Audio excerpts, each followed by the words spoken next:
Hey everyone, and welcome back to another video. In this video, I'm going to show you how to remove the cleaning container from the Shark CarpetXpert. So this is the model of the Shark CarpetXpert that I have. And so if you just recently got this vacuum, in order to remove the top container, all you've got to do is pull the latch up here and pull it upward, and it just pops off just like that.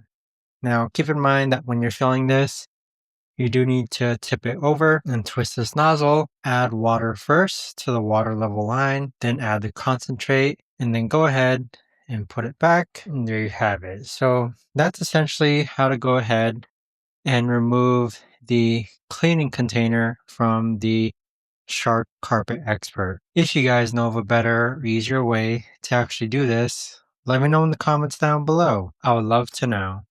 Thanks so much for watching, everyone, and I'll see you guys all in the next video.